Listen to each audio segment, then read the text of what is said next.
ఓం హరిహరాయ నమః. భగవద్బంధువులందరికీ శుభస్వాగతం.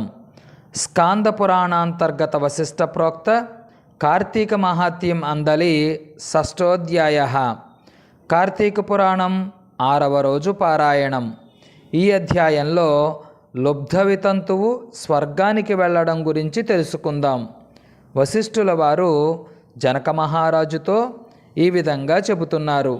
ఓ జనక మహారాజా, ఏ మానవుడు కార్తీక మాసం నెల రోజులు పరమేశ్వరుడిని శ్రీ మహావిష్ణువుని పంచామృతాలతో అభిషేకం చేసి కస్తూరి కలిపిన మంచి గంధపు నీటితో భక్తిగా పూజిస్తారో అటువంటి వారికి అశ్వమేధయాగం చేసినంత పుణ్యం కలుగుతుంది.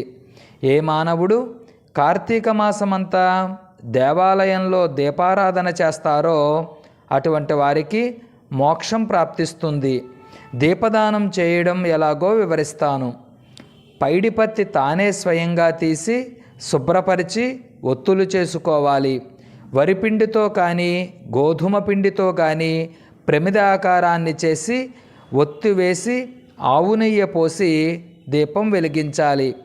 ఆ ప్రమిదను సద్బ్రాహ్మణుడికి దానం ఇవ్వాలి. శక్తి కొద్దీ దక్షిణ కూడా ఇవ్వాలి.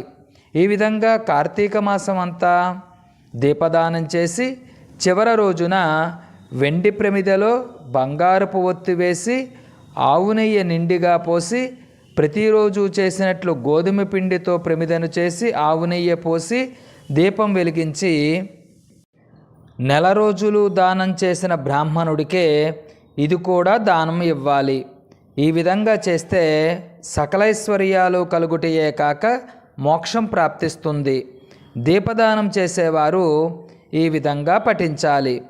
సర్వజ్ఞానప్రదం దీపం సర్వసంపత్ సుఖావహం దీపదానం ప్రదశ్యామి శాంతిరస్తు సదామయ అని స్తోత్రం చేస్తూ దీపదానం చెయ్యాలి. దీని అర్థం అన్ని విధాల జ్ఞానాన్ని కలిగించేది, సకల సంపదలను ఇచ్చేది అని భావించి ఈ దీపదానాన్ని నేను చేస్తున్నాను, నాకు శాంతి కలుగుగాక అని దీని అర్థం. ఈ విధంగా దీపదానం చేసిన తర్వాత బ్రాహ్మణ సమారాధన చేయాలి. శక్తి లేనిచో కనీసం 10 మంది బ్రాహ్మణులకైనా భోజనం పెట్టి దక్షిణ తాంబూలాలు ఇవ్వాలి. ఈ విధంగా పురుషులు కానీ స్త్రీలు కానీ ఎవరు చేసినా సిరి సంపదలు, విద్యాభివృద్ధి, ఆయుర్వృద్ధి కలిగి సుఖంగా జీవిస్తారు.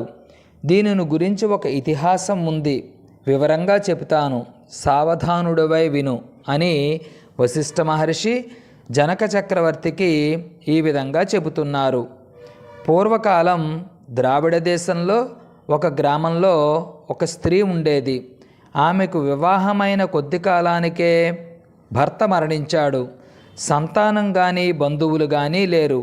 అందుకు ఆమె ఇతరుల ఇళ్లలో దాసీ పని చేస్తూ అక్కడే భుజిస్తూ వారు ఇచ్చిన వస్తువులను ఇతరులకు ఎక్కువ ధరకు అమ్ముకుంటూ ఆ విధంగా పోగు చేసిన ధనాన్ని వడ్డీలకు ఇచ్చి మరింత డబ్బు కూడబెట్టుకుంటూ దొంగలు దొంగిలించి తెచ్చిన వస్తువులను తక్కువ ధరకు కొని ఎక్కువ ధరకు అమ్ముకుంటూ ధనాన్ని సంపాదించేది. ఎంత సంపాదించినా ఏమిటి, ఆమె ఒక్కరోజు కూడా ఉపవాసం కానీ దేవుడిని మనసారా ధ్యానించుట కానీ చేయలేదు. పైగా వ్రతాలు చేసేవారిని, తీర్థయాత్రలకు వెళ్ళేవారిని చూసి అవహేళన చేసేది. ఏ ఒక్క బిచ్చగాడికైనా కనీసం పిడికెడు బియ్యం కూడా దానం చేసి ఎరుగదు. తాను కూడా తినక ధనాన్ని కూడబెట్టేది. ఒకరోజు ఒక బ్రాహ్మణుడు శ్రీరంగంలోని శ్రీరంగ నాయకులను సేవించుటకు బయలుదేరి మార్గమధ్యంలో ఈ స్త్రీ ఉన్న గ్రామానికి వచ్చాడు. ఆ రోజు అతడు ఒక సత్రంలో మజిలీ చేశాడు. అతడు ఆ గ్రామంలోని మంచి చెడ్డలను తెలుసుకుంటూ ఆ పిసినారి స్త్రీ సంగతి కూడా తెలుసుకున్నాడు. ఆమె దగ్గరకు వెళ్ళి, అమ్మా, నా హితవచనాలు విను, నా మీద నీకు కోపం వచ్చినా సరే నేను చెబుతున్న మాటలు వినమని ఈ విధంగా చెప్పాడు. మన శరీరాలు శాశ్వతం కాదు, నీటి బుడగల వంటివి. ఏ క్షణంలో మృత్యువు మనల్ని తీసుకుపోతుందో ఎవ్వరూ చెప్పలేరు. పంచభూతాలు సప్తధాతువులతో నిర్మింపబడిన ఈ శరీరంలో ప్రాణం పోగానే చర్మం మాంసం కుళ్ళి దుర్వాసన కొట్టి అసహ్యంగా తయారవుతుంది. అటువంటి శరీరాన్ని నువ్వు నిత్యమని భ్రమిస్తున్నావు. ఇది అజ్ఞానంతో కూడిన దురాలోచన. నువ్వు బాగా ఆలోచించు. అగ్నిని చూసి మిడత దాన్ని తినేయవచ్చని భ్రమించి దాని దగ్గరకు వెళ్ళి భస్మమైపోతుంది. ఆ విధంగానే మానవుడు కూడా ఈ శరీరం శాశ్వతమనే అంధకారంలో ఉండి నశిస్తున్నాడు. కాబట్టి నా మాటలు విని నువ్వు తినక ఇతరులకు పెట్టక అన్యాయంగా సంపాదించిన ధనాన్ని ఇప్పుడైనా పేదలకు దానధర్మాలు చేసి పుణ్యాన్ని సంపాదించుకో. శ్రీమన్నారాయణుడిని ప్రతిరోజు స్మరించు. ప్రతిరోజు కార్తీక మాసమంతా వ్రతాలను చేసి మోక్షాన్ని పొందు.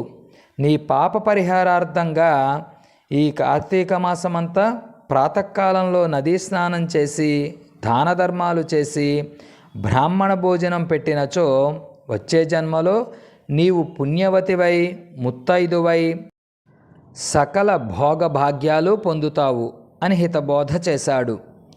ఆ వితంతురాలు బ్రాహ్మణుడు చెప్పిన మాటలకు తన్మయురాలై మనసు మార్చుకుని ఆనాటి నుండి దానధర్మాలు చేస్తూ కార్తీక మాస వ్రత ఫలం వల్ల ఆమెకు జన్మరాహిత్యం కలిగి మోక్షం పొందింది.